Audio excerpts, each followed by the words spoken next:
Saudara Profegus dipersilakan menempati tempat yang telah disediakan.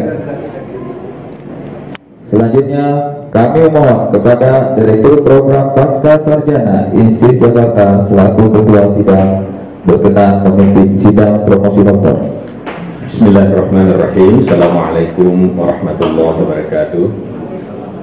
Alhamdulillahirabbil alamin wassalatu wassalamu ala asyrafil mursalin sayyidina Muhammad wa ala alihi wa sahbihi ajma'in, amma ba'd. Tim penguji yang terhormat terdiri atas Profesor Dr. Haji Ahmad Tibraya MA, Profesor Dr. Anmay Arif MA, Dr. Haji Muhammad Haryadi MA, Dr. Haji Abdurrahman Dahlan MA, dan Sekretaris Dr. Made Saihu. Bapak-bapak, ibu-ibu yang hadir pada hari ini, dan saudara Promovendus Adi Mansah yang telah menulis disertasi pendidikan kewirausahaan berbasis Al-Quran. Sembari mengharap ridha Allah Subhanahu wa Ta'ala, sidang akademik terbuka dalam rangka promosi doktor dibuka dengan melafazkan basmalah. Bismillahirrahmanirrahim. Kepada saudara Promovendus disilahkan untuk menyampaikan ringkasan atau inti dari disertasi saudara selama atau tidak lebih dari 10 menit. Silakan. Bismillahirrahmanirrahim. Assalamualaikum warahmatullahi wabarakatuh. Alhamdulillah, Allahumma shalli wa sallim ala sayyidina Muhammad wa ala ali Muhammad. Yang terhormat Promotor Profesor Dr. Haji Darusudin serta promotor yang kedua Bapak Dr. Haji Abdurrahman Dahlan. Yang terhormat pada tim penguji Profesor Dr. Haji Ahmad Tibraya, Profesor Dr. Haji Anmay Arif, dan Bapak Dr. Haji Muhammad Haryadi MA, Sekretaris Dr. Made Saihu. Terima kasih kepada hadirin teman-teman dosen sejawat dan seperjuangan, dan juga terima kasih kepada Institut PTIQ yang telah memberikan kesempatan untuk bisa menyelesaikan penelitian ini atau disertasi ini hingga bisa disajikan dalam ujian promosi doktor pada hari ini. Bismillahirrahmanirrahim. Disertasi saya berjudul Pendidikan Kewirausahaan Berbasis Al-Quran. Secara umum bisa dikemukakan bahwa pendidikan kewirausahaan atau entrepreneurship merupakan proses belajar mengajar yang mengintegrasikan antara dimensi spiritual, sosial dalam berusaha, kemudian dibarengi dengan nilai-nilai Al-Quran. Nilai-nilai integrasi yang perlu diterapkan seperti kejujuran, keadilan, kesetaraan, dan toleransi dalam berwirausaha. Sebagai prinsip dasar bahwa pendidikan kewirausahaan memiliki 3 pokok. Yang pertama, kemampuan dalam pembaharuan. Yang kedua, kesempatan berkreasi. Yang ketiga, perhitungan mengambil risiko. Kemudian bahwasanya di dalam disertasi ini juga diungkap nilai-nilai pendidikan berbasis Al-Quran. Bisa kami kemukakan seperti nilai-nilai kejujuran, amanah, al-tawazun, at-ta'awun, komunikatif, kecerdasan, dan free will. Disertasi ini juga didukung dengan beberapa term Al-Quran seperti al-kasab, al-sa'yu, al-amal, al-ibtigha, al-tijara, al-rizqu, al-fadl. Kemudian tentunya karena pendidikan berbasis Al-Quran ini tentu tidak lepas dari dalil-dalil Al-Quran, dan beberapa dalil dapat dikemukakan. Bismillahirrahmanirrahim. Wa an laisa lil insani illa ma sa'a Kemudian qul ya qaumi i'malu ala makanatikum inni 'amil fasawfa ta'lamun. Kemudian wa qul i'malu fasayarallahu 'amalakum wa rasuluhu wal mu'minun. Kemudian juga disertai dengan hadis Rasulullah sallallahu alaihi wasallam, inna asyrafal kasbur rajuli min yadihi. Kemudian talabul kasbi fariidah ala kulli muslimin atau talabul kasbil halal fariidah. Persamaan secara teoritis, penulis memiliki persamaan pandangan dengan beberapa peneliti sebelumnya seperti Prasetyo Muhammad Adamu, Irfan Syukibek, Muwahidah Ististianto, Ma'rifullah, kemudian Hamzah. Dalam pendidikan mereka memberikan pandangan bahwa dalam pendidikan kewirausahaan memiliki dua konsep, yaitu yang pertama abid, yang berarti manusia dituntut untuk beribadah kepada Allah Subhanahu wa taala, dan yang kedua adalah al-khalifah, berarti manusia bertugas sebagai pengatur pengelola alam jagat raya. Dan tentunya dalam pengelolaan ini manusia dapat mengimplementasikan nilai-nilai integrity, loyalty, proportionality, and spirituality. Dan tentunya penerapan sifat-sifat Rasulullah SAW dalam pendidikan kewirausahaan ini sangat penting sekali. Yaitu kami memberikan istilah kesimpulannya itu adalah staff ya, siddiq, tabligh, amanah, fatanah. Secara empiris, penulis lebih tertarik dengan pandangan Prof. Quraish Shihab bahwasanya pendidikan kewirausahaan bertujuan untuk mencapai kesejahteraan ekonomi secara sosial, kesejahteraan ekonomi masyarakat yang mampu mewujudkan stabilitas ekonomi secara berkelanjutan. Kemudian manusia bahwasanya dalam menjalankan aktivitas hidup ini sebagai khalifah, yaitu mendapatkan yang akan mendapatkan balasan surga kelak. Pandangan yang berbeda dengan Shurel and Blackburn and Formaini bahwasanya mengatakan berusaha atau berwirausaha hanya berorientasi pada sudut pandang keberhasilan dan keuntungan bagi pengusaha tertentu dan ekonomi capitalism oriented. Kemudian tentu dalam penelitian ini metode yang digunakan adalah literary research, pendekatan kualitatif deskriptif, dan metode kajian tafsir maudhu'i atau kajian tematik. Sebagai penutup dari disertasi ini dapat kami kemukakan beberapa hal. Yang pertama bahwa pendidikan kewirausahaan atau entrepreneurship harus didasari pada konsep ilahiyah dan insaniyah yang berprinsip pada nilai iman, takwa, tawakal, istiqamah, tekad yang bulat, dan ihsan yang melahirkan kemaslahatan dunia dan akhirat, atau dengan istilah al-falah. Kemudian dalam pendidikan kewirausahaan harus menerapkan nilai-nilai sifat-sifat Rasulullah SAW seperti jujur, amanah, transparansi, cerdas dalam membangun, memasarkan, mempromosikan, dan mengembangkan usaha.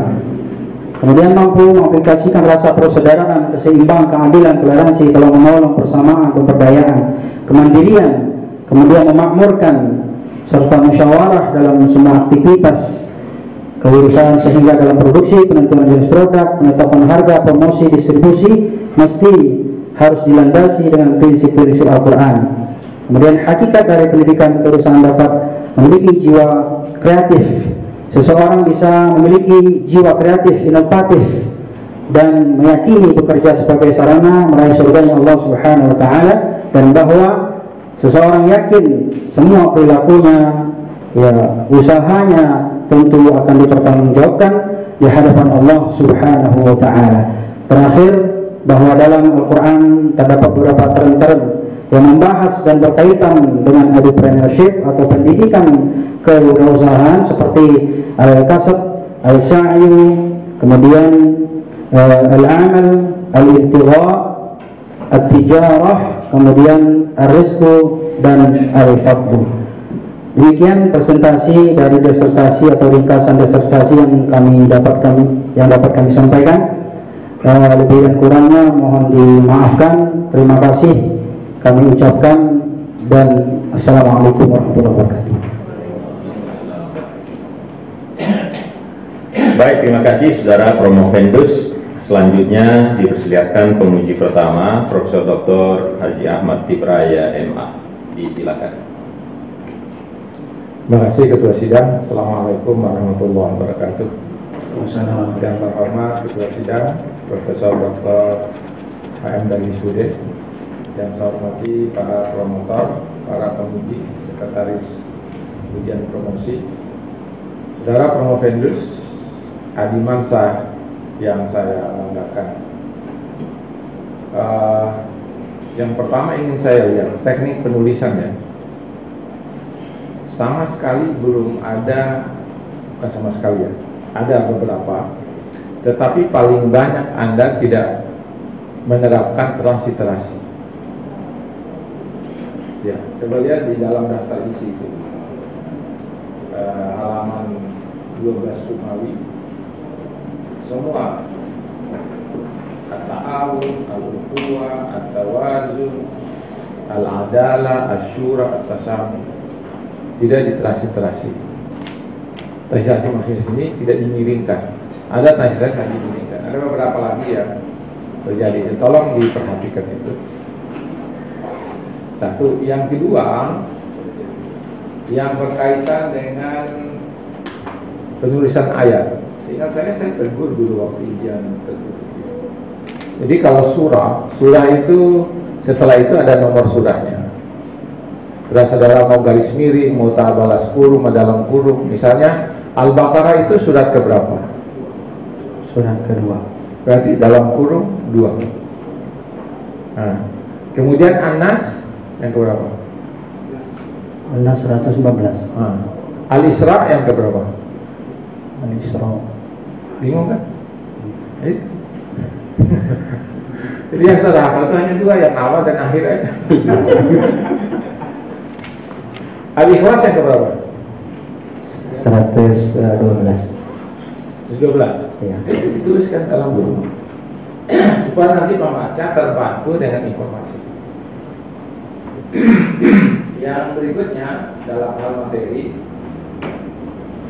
saudara menggunakan ada dalam Al-Quran terkait pendidikan kewirausahaan.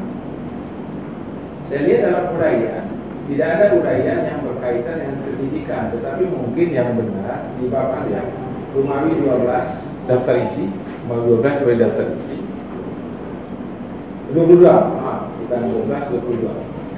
Dalam Al-Quran terkait kewirausahaan, barangkali itu yang maksud, bukan pendidikan kewirausahaan. Belum masuk pendidikan, belum ada uraiannya saya lihat. Baru saudara membahas tentang kewirausahaan. Jadi dalam Al-Quran menurut terkait kewirausahaan, belum masuk pendidikan ya, perlu dilihat. Kemudian yang berikut, lihat halaman 189. Prinsip kemandirian, kira-kira bisa nggak saudara tambah lagi ayatnya ini? Kullu nafsin bima kasabat rahinatun, sudah ada ayatnya. Tapi masih kurang menurut saya. Supaya nanti prinsip kemandirian untuk Al-Quran itu lebih kuat, kalau saudara mau menyampaikan lagi beberapa dalil ya. Terus lanjutan halamannya, prinsip kejujuran. Ya, sudah ada ayatnya 1, tetapi saya masih mau lagi ditambah 2 atau 3 supaya nanti lebih kuat prinsipnya. Yang berikut, prinsip kemakmuran juga begitu. Itu saudara supaya nanti lebih kuat uraiannya itu harus ada ayat yang berkaitan dengan itu. Kemudian prinsip kemakmuran istamarakum itu, coba lihat penafsirannya oleh ulama itu. Istamarakum itu tafsirkan dengan apa oleh ulama? Supaya nanti memperkaya uraian Anda tentang pemahaman ayat ini dari sisi tafsir.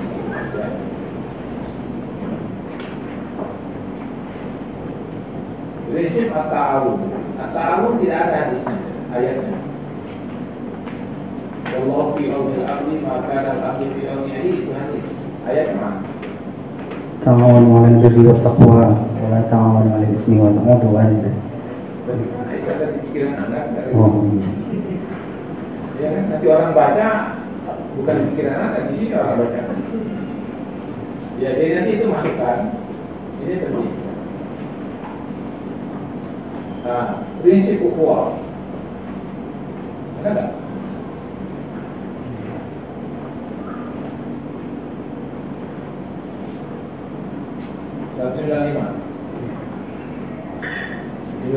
Ada, hanya ada hadisnya. Hadis ini.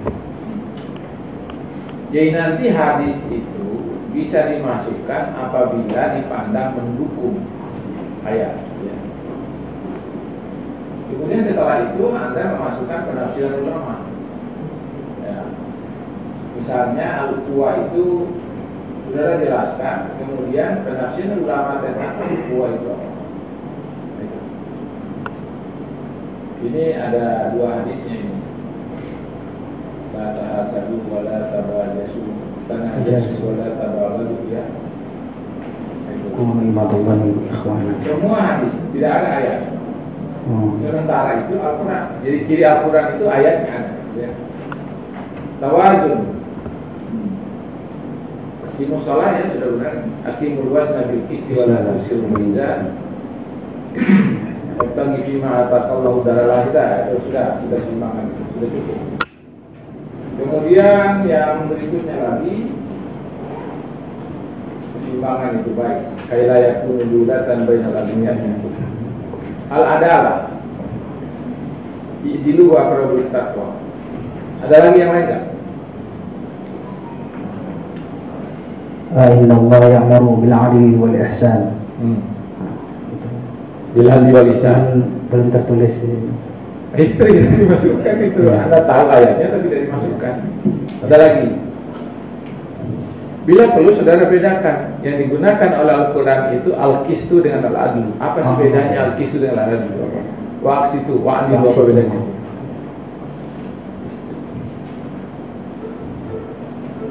Nah, apa bedanya? Kalau adil itu tidak mesti harus sama, tapi al-aqsitu itu harus sama.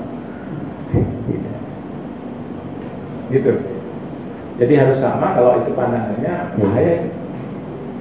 Bahayanya apa? Kalau orang poligami, istri pertamanya hanya 3, istri kedua belum punya anak, bagi gaji Anda sama, gimana sih? ya. Gimana tuh? Salah ya? Iya, salah. Ya. Iya, jadi nanti bisa repot itu. Saya sebagai dua yang belum punya anak, yang itu istri baru, gajinya sama dengan saya, yang ini. Tidak boleh idil situ itu harus dilihat proporsionalnya apa. Al-qistu itu apa? Al-qistu. Misalnya Anda punya sepeda satu, kakaknya berebutan sepeda yang sama, adiknya juga berebutan. Lebih prioritas, lebih memberikan kepada yang prioritas. Prioritasnya siapa? Adiknya mungkin barangkali. Kalau kakak tidak mau, Beli lagi ya Pak. Itu makna aksi itu. Aksi itu berikan jalan keluar agar bisa berlaku adil. Sudahlah, kamu sabarlah, kamu kasih adil, nanti saya berikan lagi. Kan itu termasuk aksi itu. Baik. Apa yang saya katakan bahwa ketika Anda membahas itu berkaitan dengan ayat-ayat Al-Quran, maka Anda masukkan dulu situ ayatnya. Kalau ayatnya itu tidak punya makna langsung dengan ayat yang dimaksud, kata itu tidak ada di situ, maka cari sinonimnya. Kalau tidak ada sinonimnya, mungkin ada isyarat dari ayat itu menunjukkan makna keadilan. Itu ciri cara mencari ayatnya. Rasamu. Nah,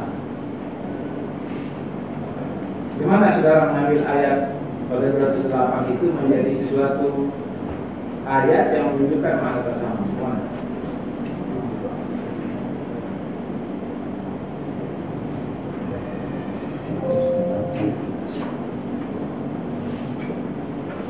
Saya mau tanya secara khusus. Tasamu itu artinya apa sih sebenarnya? Secara umum bisa diartikan sebagai toleransi. Toleransi. Iya. Di sini Jadi di sini bisa dikemukakan bahwa ketika seseorang tidak diperangi, maka tidak perlu memerangi atau tidak perlu mengusir ya orang-orang yang berbeda keyakinan daripada dirinya, seperti itu. Jadi memberikan toleransi atau memberikan kelonggaran kepada orang yang dulunya memusuhi Islam, seperti itu. Ketika Rasulullah sudah berhasil dalam dakwahnya, kan banyak orang-orang samu itu dari kata apa? samaha yusamihu, Apa? toleransi tadi, Ya, atau berlapang dada. Ya. Ini ada banyak sekali hal yang saya percaya itu. Jadi dahulu kan ayatnya itu ketika Anda dalam temanya itu adalah kajian Al-Quran, masukkan ayatnya, kemudian masukkan penafsirannya, kemudian tunjukkan hadisnya sebagai penguat. Baru saudara di situ mengemukakan pandangan saudara. Pandangan saudara itu menjadi milik saudara, sedangkan kutipan-kutipan itu hanya sandaran untuk menjelaskan apa yang Anda bahas. Sudah bunyi itu berarti saya sudah dilarang nyambung. Terima kasih. Selamat kepada saudara. Ya. Terima kasih, Prof. Sama-sama. Terima kasih Profesor Dr. Ahmad Tibraya MA. Selanjutnya penguji kedua Profesor Dr. Armai Arif MA. Disilakan. Terima kasih pimpinan. Assalamualaikum warahmatullahi wabarakatuh. Assalamualaikum. Saya hormati pimpinan bidang Profesor Dr. Haji Sudir, Kepala Penguji, Profesor Ahmad Tibraya, ada Pak Rahman ya, Dr. Rahman, Pak Ariyadi dan Pak Ibu. Selamat hadir ya. Terima kasih. Ini menjadi terakhir. Tapi walaupun terakhir bukan berarti berakhir menuntut ilmu. Iya. Ini nanti Anda kembangkan dengan perusahaan-perusahaan yang berikutnya. Oke, tadi sudah banyak hal yang ditanya oleh Prof. Tip ya untuk meluruskan apa yang Anda tulis ini. Saya mulai dari kerangka Anda berpikir ya. Ini saya baca. Mungkin masalah teknis yang belakangan. Sekarang saya substansi dulu. Karena disertasi yang bagus itu adalah setidaknya ada 5 hal: substansi, metodologi, temuan, teknis, dan bahasa. Nah, ini kelima-limanya ada yang perlu diperbaiki dan dipertegas. Pertama, secara substansi, apa sih yang Anda maksud dengan pendidikan kewirausahaan itu? Apakah pendidikan kewirausahaan atau hanya mengungkap tentang kewirausahaan? Ini ada 2 hal ini. Ya, baik, Prof. Pendidikan kewirausahaan ini atau entrepreneurship sebenarnya mengukakan proses pembelajaran ya dalam kewirausahaan atau mengenai kewirausahaan. Proses belajar itu kemudian diiringi dengan sebuah praktek ya atau menghasilkan daripada peserta-peserta yang diberikan pendidikan tersebut menjadi seseorang yang memiliki kreatif dan inovatif, seperti itu. Itu teori siapa yang Anda gunakan? Sebenarnya banyak teori-teorinya, cuman secara khusus penulis tidak menghafal nama-nama, cuman mengambil intisari daripada pandangan-pandangan dari beberapa penulis. Ya. Oke, sekarang coba Anda lihat halaman 59, 58, 59, terus sampai 60. Ya.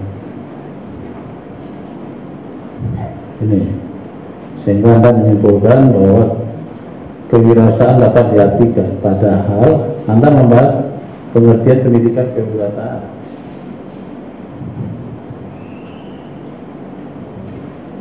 Kenapa yang Anda sebut tadi tidak ada di kesimpulan?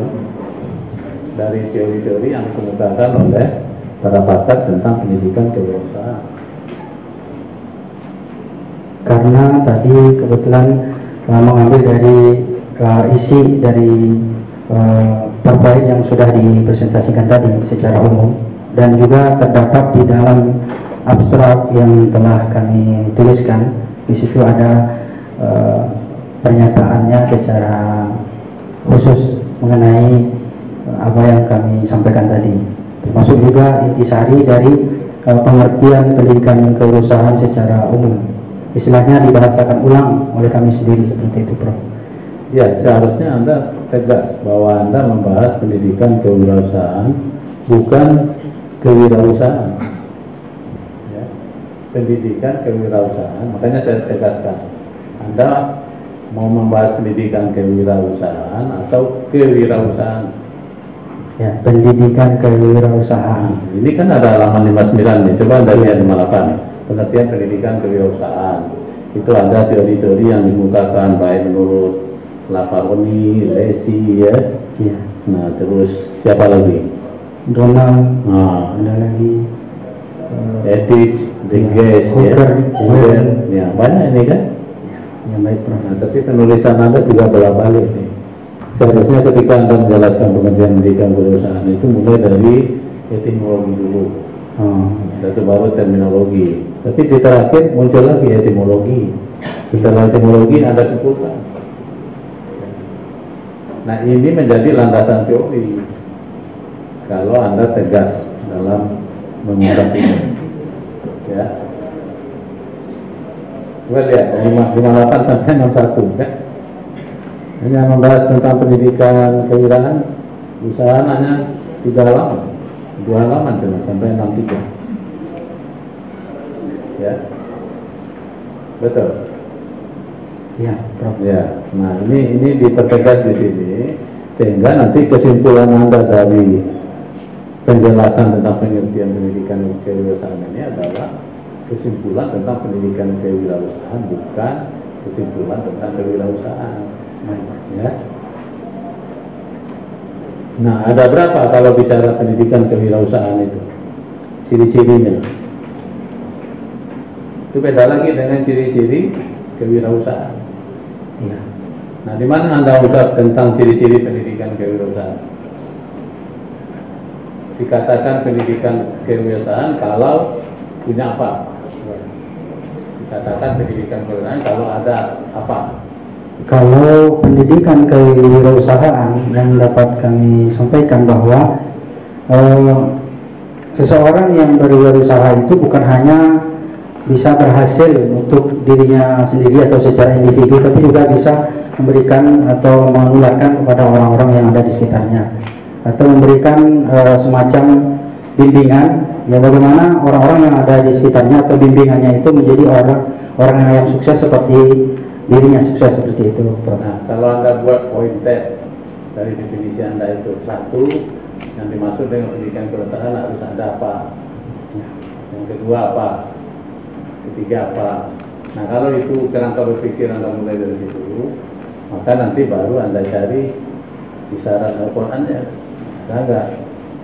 Nah, terus yang ketiga, bagaimana pandangan para musafir tentang itu? Karena Anda ada 3 sub masalah, ya. Nah, harusnya Anda berpikirnya dari situ, ya. Baru Anda dapatkan. Nah, tapi saya melihat di halaman, bukan yang tadi halaman 81, sebagai apa namanya, memberdayakan masyarakat-masyarakat yang ada di sekitarnya. Sementara orang yang memiliki pendidikan atau edukasinya tadi, edukasi tentang entrepreneur, dia lebih bisa mengembangkan secara luas, seperti itu, Bro. Ya, jadi maksud saya begini, kalau Adi diminta jadi konsultan, ya, di pesantren itu ingin mengembangkan pendidikan kewirausahaan, kira-kira yang mau Adi lakukan apa? Baik, Bro, terima kasih. Yang pertama sudah terbayang, ya, dan juga sedang ada arah ke situ dan sudah dibicarakan juga. Ada beberapa pesantren di kampung itu sedang membangun pesantren. Yang pertama memang bagaimana membuat santri-santrinya itu menjadi seorang yang mandiri. Ya. Contohnya yang sederhana saja yang pernah kami lakukan juga semasa pesantren itu adanya santri-santri yang berternak, kemudian lingkungan kebun-kebun pesantren itu bisa digunakan untuk memberdayakannya, apakah itu nanam cabai dan lain-lain semacamnya. Ada juga semacam berdagang atau berbisnis. Jadi usaha-usaha yang dibuat oleh para santri-santri itu bisa dibawa keluar. Misalnya sederhananya saja yang pernah kami lakukan itu ke warung-warung misalnya seperti itu. Nah, ini mungkin bisa dikembangkan, salah satunya dari pesantren tadi yang mungkin gambaran seperti itu. Ya, ini menarik. Mulai dari sini. Ya, kalau Adi diminta jadi konsultan nanti. Yang pertama Adi buat apa? Yang harus diajarkan ke santrinya.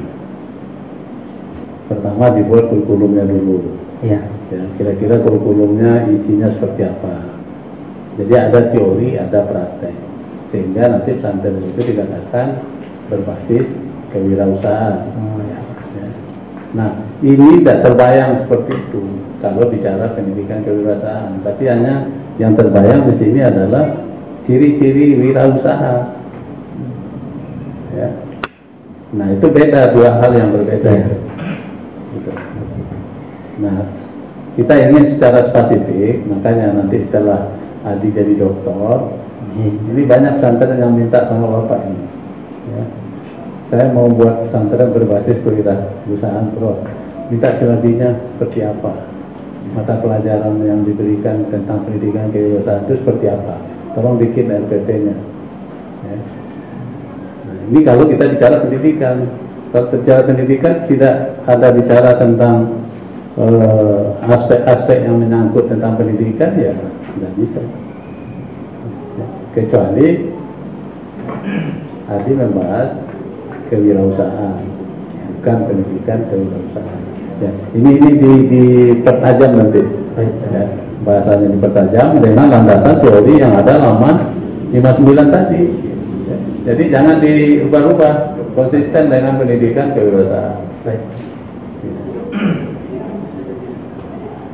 Nah, tadi ada beberapa ayat yang mendasari ya tentang pendidikan kewirausahaan itu ada berapa. Tapi di sini yang masuk tuh kok ditunjukkan hanya Kemandirian aja, yang lain tidak ada. Waktunya habis ya. Coba disesuaikan nanti. Baik, ya. Terima kasih Pak. Nah, itu antara lain yang menurut saya. Kalau yang teknis nanti ini ada di sini, saya serahkan lagi pada saudara Adi, mulai dari halaman 11. Ya, pembatasan masalah, perumusan masalah, tujuan. Nah, ini ada beberapa hal secara teknis diperbaiki, termasuk kesesuaian antara kesimpulan dengan asal. Terima kasih, Prof. Assalamualaikum warahmatullahi wabarakatuh. Terima kasih Profesor Dr. Armai Arif MA. Selanjutnya penguji ketiga Dr. Haji Muhammad Haryadi MA. Disilakan.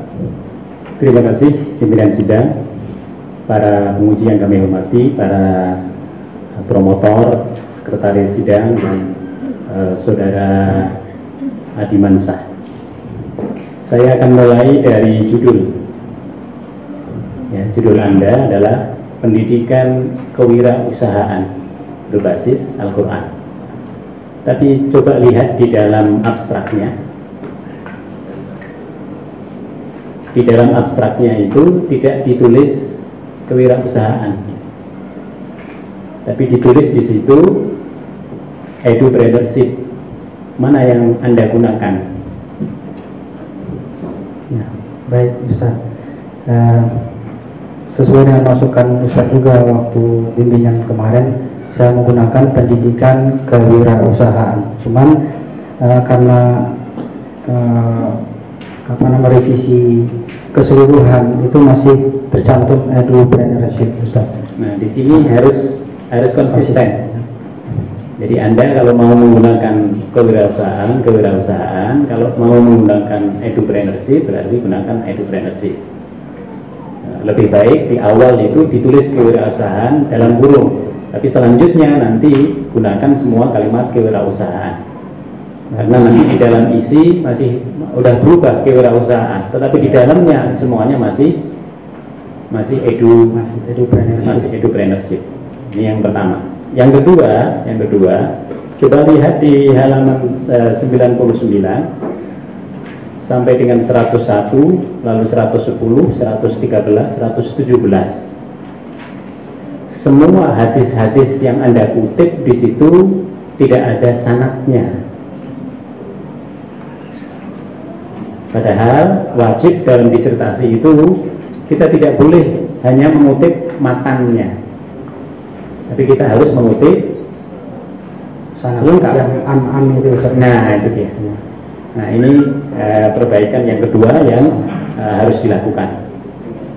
Nah, pertanyaan saya, ini ada dua variabel. Ada pendidikan, ada kemudian kewirausahaan.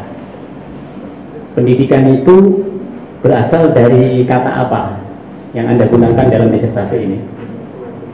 Pendidikan berasal dari bahasa Inggris, education. Oke, education. Kemudian Anda menyebut, lihat di halaman 48, pendidikan secara etimologis berarti apa di situ?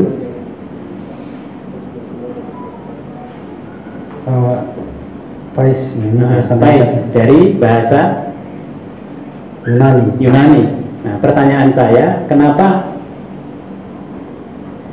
ini dari bahasa Yunani tapi ngambilnya dari pendidikan yang diambil oleh orang Indonesia?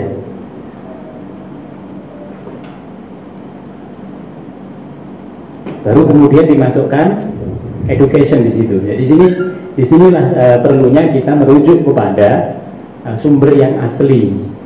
Ketika Anda mengambil istilah dari bahasa Yunani, maka sumbernya itu harus sumber yang asli, yang otoritatifnya itu.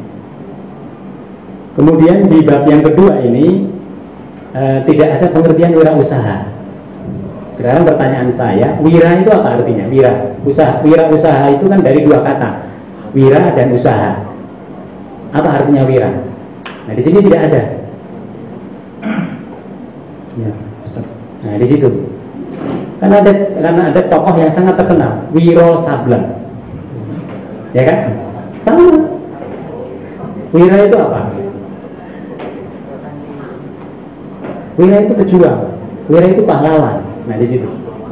Maka di sini perlu didefinisikan, baru kemudian menjadi satu kata yang mudhof ilaih, sehingga nanti pendidikan kewirausahaan itu merupakan definisi baru dari definisi pendidikan dan juga definisi kewirausahaan. Pertanyaan saya berikutnya, lebih dulu mana pendidikan dan kewirausahaan dalam kehidupan ini? Mana yang lebih dulu? Yang lebih terdahulu sebenarnya wirausaha. Mana dasarnya? Berangkat dari bagaimana Rasulullah itu memberikan contoh ya sebelum memberikan pendidikan ya, atau dalam konteks dalam hal ini maksud kami adalah pendidikan di sini kan lebih formal. Jadi sebelum adanya pendidikan lebih formal itu atau pendidikan itu orang sudah berwirausaha atau sudah berjuang. Apakah sebelum masa Rasulullah tidak ada wirausaha? Sudah ada. Nah, karena ini merujuk pada Al-Quran. Bukan pertanyaan saya lebih dulu mana pendidikan dan kewirausahaan? Memang di dalam disertasi ini belum ditulis, tapi menurut hemat saya kewirausahaan itu lebih dulu, karena sebelum adanya tentang masalah pendidikan itu sudah ada kewirausahaan. Salah. Dalam Al-Quran jelas, wa 'allama Adamal asma'a kullaha, pendidikan dulu. Baru nanti Adam hidup, lalu Adam berusaha di situ. Jadi yang diajarkan oleh Allah itu adalah pendidikan kepada Adam dulu, baru kemudian wirausaha. Nah, dalam diskursus ini tidak ada asal muasal pendidikan kewirausahaan itu mulainya kapan? Nah, pertanyaan saya lanjutan, di Indonesia kapan pendidikan kewirausahaan itu mulai menjadi sesuatu yang ngetren? Kapan? Nah, ini yang tidak ada. Anda harusnya bisa merujuk kepada sejarah tentang pendidikan kewirausahaan. Ini yang tidak ada di sini. Jadi kalau kita lihat di dalam tulisan-tulisan di jurnal, pendidikan kewirausahaan itu sudah dimulai pada abad ke-16 di Eropa. Lalu kemudian abad 20 dia menjadi booming. Lalu di Indonesia nanti pada tahun 80-an. Nah, inilah yang menjadi penting. Sehingga diskursusnya kita tidak hilang. Yang Anda tuliskan dalam pendidikan kewirausahaan di sini perspektifnya sangat langsung menuju kepada Quran. Nah, pertanyaan saya, di dalam definisi ini Anda mengatakan, bahwa bahkan di dalam kesimpulan yang dimaksud dengan edupreneurship itu harus didasari pada ilahiyah dan juga insaniyah. Nah, pertanyaannya, kalau ada orang yang tidak beragama Islam, apakah mereka tidak bisa mendapatkan pendidikan kewirausahaan? Bisa. Lalu apa bedanya pendidikan kewirausahaan yang mereka dilakukan oleh orang-orang yang non-muslim dengan yang muslim? Ya. Kalau misalnya ada orang di luar non-Islam yang ingin mendapatkan pendidikan kewirausahaan atau perspektif Islam tadi atau membaca Quran, tentu secara otomatis mereka juga merujuk atau menggunakan Al-Quran itu. Seperti halnya mungkin kami bisa kiasnya bank syariah misalnya. Tidak bisa. Kalau dia non muslim, mana mau dia menggunakan Al-Quran? Kalau dia non muslim, dia akan menggunakan pendidikan kewirausahaan yang umum sifatnya. Kalau dia orang muslim, baru dia mengambil nilai-nilai dari ajaran Al-Quran. Nah, di dalam disertasi ini yang menurut saya belum tegas. Sehingga Anda langsung berbicara mengenai pendidikan kewirausahaan berbasis Al-Quran, Anda lupa bahwa ada pihak lain di sana yang juga mereka melakukan pendidikan kewirausahaan tapi tidak berbasis Al-Quran. Sehingga di sini tidak begitu jelas perbedaannya. Padahal harusnya itulah yang nanti menjadi pembeda di dalam disertasi ini yang sekaligus menjadi temuan saudara. Saya kira itu. Terima kasih. Jazakumullah khair.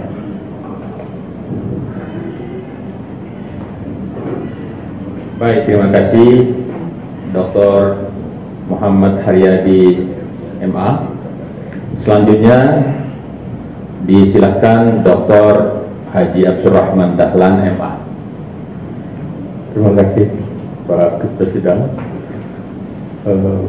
yang terhormat Bapak Ketua Sidang, Bapak penguji lainnya, Bapak Ahmad Fibraya, Pak Armai, Pak Haryadi, dan Taris Bapak Made Sehu.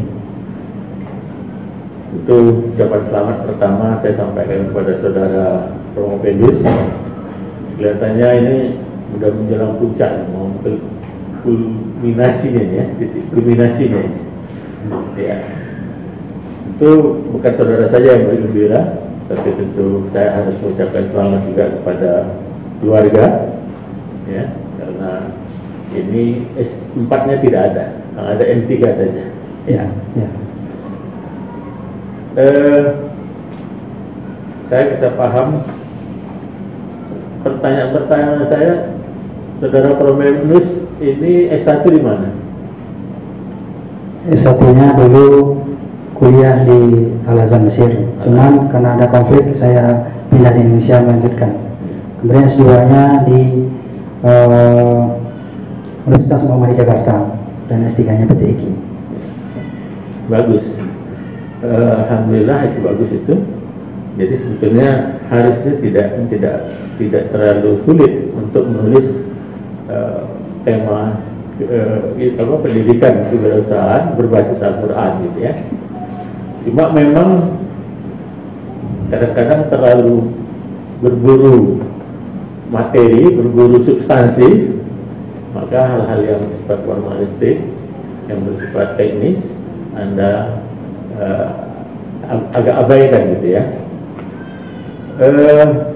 Secara sistematika seharusnya seperti yang disampaikan oleh Pak Muhammad Haryadi tadi, ya, dimulai dengan menjelaskan apa itu kewirausahaan secara umum, ya, jangan langsung lari ke Al-Quran, ya, karena tema pokoknya ini ada dua variabel besarnya,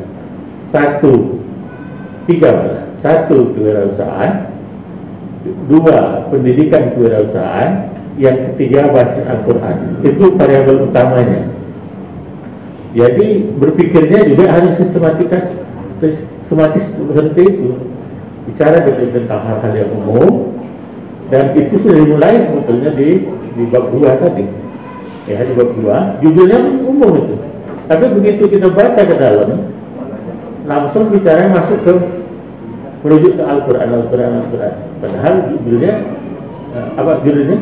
Bab 2 pendidikan kewirausahaan berbasis Al-Quran. Bukan, bab 2 itu yaitu diskursus seputar atau tentang pendidikan kewirausahaan. Iya, bukan berbasis Al-Quran ya, bukan ya? Belum. Masih berangkat iya, secara umum. Iya, harusnya itu dulu dibicarakan secara umum, ya, baru bicara tentang pendidikan kewirausahaan, baru yang ketiga pendidikan kewirausahaan berbasis Al-Quran. Jadi nyambung deh, step by step. Nah yang ini terlalu bersemangat bicara langsung mengejar basis Al-Qurannya, akhirnya terabaikan yang dua tahap yang pertama itu. Gitu ya Pak ya. Jadi Saudara Prometheus nanti coba disusun lagi. Sebetulnya dari segi bahan ini sudah berlengkap ini bahan yang ada di sini, tetapi karena maju mundur ya bercampur gitu sehingga agak sulit membaca disertasi. Kalau nggak salah saya waktu ujian pendahuluan itu sudah kita bicarakan juga itu, ya. Tapi nampaknya ya tidak masalah. Saya bisa paham itu. Yang penting apa dulu ya, dokter dulu ya. Nanti setelah itu baru diperbaiki. Ya. Yang kedua, dari segi yang penting tadi adalah soal bahasa, ya. Ini banyak, saya nggak tahu itu pengaruh dari Al-Azhar atau dari pengaruh dari mana ini, ya. Ada saya temukan satu kalimat itu, capek saya bacanya, Pak. 8,5 baris itu satu kalimat, ya. Kata bahasa Indonesia itu sederhana, subjek, predikat, apa? Subjek, predikat, objek. Nah, sama keterangan gitu ya. Keterangan. Nah, atau ada nanti kepres di dalam. Ya. Sederhana sekali. Tapi nggak habis-habis. Ya, udah satu baris belum ketemu si koma. Akhirnya nanti takutnya koma beneran gitu ya. Sehingga orang nggak bisa paham apa maksudnya gitu. Jadi yang perlu diperhatikan. Dan ini merata dalam hampir setiap alinea ini terjadi. Coba nanti perhatikan. Ini soal latihan saja ini, ya. Ilmu udah cukup ini, tinggal penerapannya aja, ya. Nah, jadi disusun secara baik kalimat-kalimat itu, karena ini bahasa tulis. Orang tidak bisa membaca pikiran kita ketika orang membaca buku, ya. Orang yang membaca yang tertulis yang di pikiran kita, orang tidak baca. Jadi untuk mewakili pikiran kita itu buku ini, maka supaya bisa memahami pikiran kita, orang membaca buku ini, gitu, ya. Jadi bahasanya supaya di. Yang kemudian soal penggunaan istilah berbasis Al-Quran. Sebetulnya kalau kita perhatikan penggunaan pengutipan term Al-Quran berkaitan dengan kewirausahaan, kita bisa berkata bahwa sebetulnya Al-Quran tidak terlalu banyak bicara kewirausahaan. Term-term yang digunakan itu konteksnya sebagian besar tidak bicara kewirausahaan, bicara pahala, bicara dosa, bicara kebaikan, keburukan, itu. Ya, tetapi bisa dipahami salah satu maknanya itu ditarik menjadi masalah-masalah kewirausahaan, kemandirian dalam berusaha. Ya, bisa. Jadi karena itu dalam uraian harusnya jangan langsung dikatakan bahwa term-term Al-Quran tentang kewirausahaan itu tidak tepat, kalimat itu tidak tepat. Karena memang ayat-ayat itu tidak bicara konteksnya tentang kewirausahaan. Nah, hanya bisa dipahami, ya, dapat dipahami term-term apa tadi? Apa antaranya? Termnya? Al-kasb, Terus? al-sa'yu, al-ijtihad, Al-kasbu, as-sa'yu. as-sa'yu, bukan al-sa'yu ya? Ya. Iya, ini al-azhar harus al-sa'yu, tidak boleh al-sa'yu. Al-ibtigha, Iya, at-tijarah, iya, kemudian al-amal, Iya. al-rizqu, al-fadl. iya. Itu sebagian besar konteksnya tidak bicara kewirausahaan, tapi bisa diambil, bisa ditafsirkan, bisa dimaknai. Salah satu maknanya berkaitan dengan kewirausahaan. Itu perlu ditegaskan supaya jangan nanti kita mengklaim bahwa seolah-olah ayat itu bicara tentang kewirausahaan secara langsung. Tidak, konteksnya tidak itu. Jadi perlu ditegaskan persoalan itu supaya objektif kita tidak memaksakan ayat-ayat Al-Quran itu seperti yang kita kehendaki, padahal Al-Quran tidak bicara tentang masalah itu. Saya kira itu yang penting, ya. Tadi sudah banyak dikoreksi masalah-masalah yang dipertanyakan. Selanjutnya, misalnya halaman berapa ya? Sudah.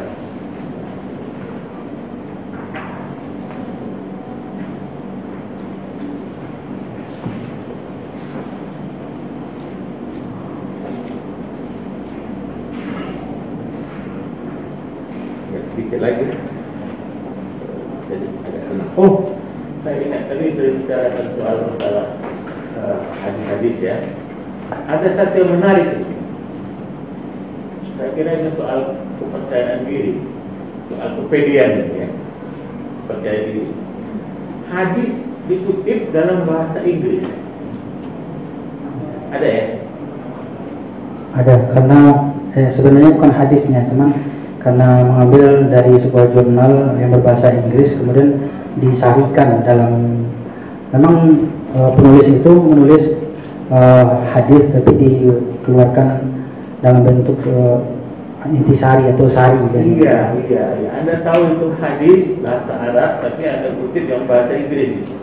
Itu agak aneh. Ya. Sebenarnya bukan teks hadisnya, Ustaz. Cuman maknanya dalam bahasa Inggris kan? Tapi makna sari atau intisari dari sebuah pernyataan dalam memahami sebuah hadis Nabi itu tentang berwirausaha. Iya. Ya, benar. Iya. Tapi itu saya kehilangan halaman ya. Tapi, nah itu ya. Berapa ya? Bisa baca saya dari halamannya dekat. 1. Itu tidak boleh seperti itu ya. Tadi bahkan sanad juga harus dituliskan. Menurut aturan penulisan disertasi di PTIK, sanad juga harus dituliskan gitu ya. Kok lain bisa berbeda gitu. Tapi kalau hadis, ketika kita bicara berbasis Al-Quran, kita mengutip hadisnya disuruh ditulis dalam bahasa Inggris, itu kehilangan kepercayaan diri menurut saya. Harus supaya keren pakai bahasa Inggris gitu. Ya, seperti tadi itu pendidikan tadi. Ya, pendidikan berasal dari kata apa? Yang diambil bahasa Inggris bukan bahasa Indonesia. Harusnya bahasa Indonesia, pendidikan dengan bahasa Indonesia kan? Makanya ngambilnya bahasa Indonesia dulu gitu, ya kan?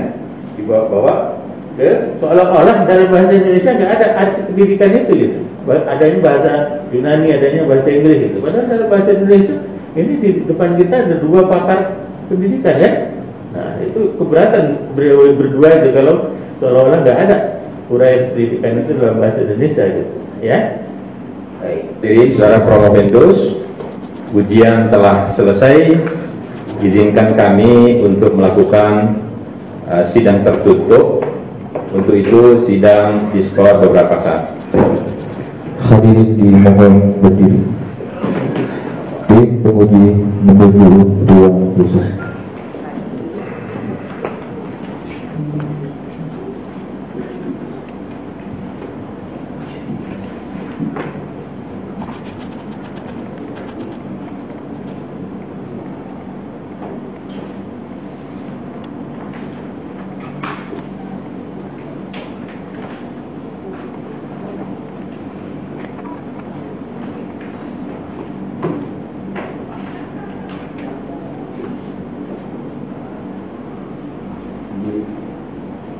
Hadirin dipersilakan kembali. Insinyur Rata memasuki ruang sidang kembali.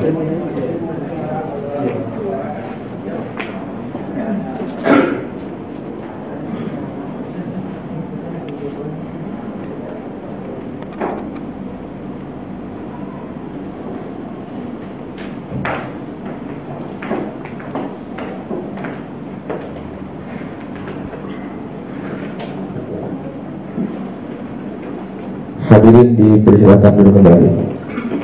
Saudara Profedus dipersilakan mengambil tempat yang telah disediakan. Sidang akan dilanjutkan kepada ketua sidang, dipersilakan. Skor saya cabut. Tiba saatnya kami menyampaikan hasil ujian saudara Promovendus nama Adi Mansah, NIM 153530090. Setelah mencermati nilai-nilai saudara dan mendengarkan kesimpulan para penguji, maka tim memutuskan bahwa Promovendus dinyatakan lulus dengan nilai ujian disertasi 89, IPK 3,46, yudisium amat baik. Dan saudara menjadi doktor Institut BTQ Jakarta yang ke-148. Supporternya kelihatan ada ramai ini ya. Kepada saudara akan diberikan ijazah serta semua hak dan kehormatan yang melekat pada gelar doktor sesuai dengan peraturan dan adat kebiasaan dalam dunia akademik. Saudara berkewajiban yang pertama memperhatikan semua masukan, perbaikan dan pertimbangan dari tim penguji untuk menjadi bahan penyempurnaan disertasi saudara paling lambat 3 bulan setelah ujian promosi hari ini. Kedua, menerbitkannya dalam bentuk buku dan jurnal online, diutamakan yang terakreditasi. Saudara Dr. Adi Mansah MA, kami mengucapkan selamat atas gelar yang saudara peroleh, dan untuk pengukuhan dipersilakan petugas. Sebagai tanda pengukuhan, Direktur Program Pasca Sarjana Institut Jakarta didampingi Ketua Program Studi berkenan memakaikan toga kehormatan.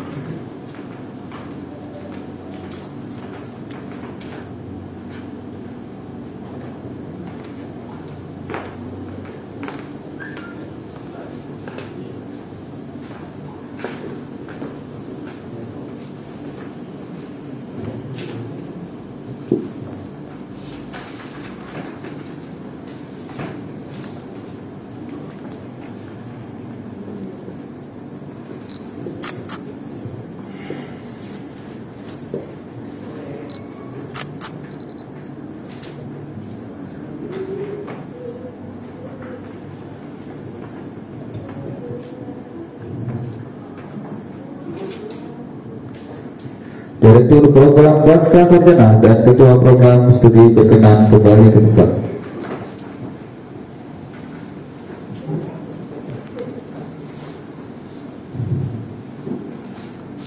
Penutupan sidang kepada Ketua Sidang dipersilahkan. Bapak Ibu hadirin, tim penguji, kami menyampaikan terima kasih sebesar-besarnya atas kehadiran dan partisipasi memberikan masukan-masukan kepada Promovendus yang baru saja dinyatakan lulus. Sidang akademik terbuka dalam rangka promosi doktor ditutup dengan ucapan hamdalah. Alhamdulillahirabbil alamin. Assalamualaikum warahmatullahi wabarakatuh. Foto bersama dengan tim penguji kepada Dr. Andiman SMA beserta keluarga agar menempatkan diri, dipersilakan bergabung dengan tim penguji.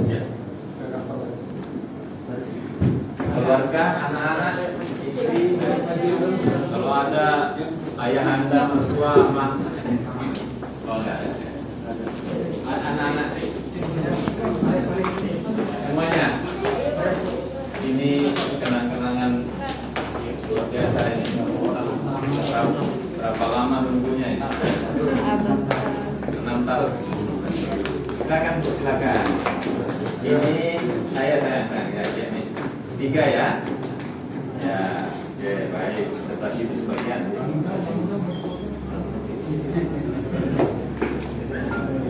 Ya, oke, sudah. Nah, menghadap ke kamera. 1, 2, 3. Ya.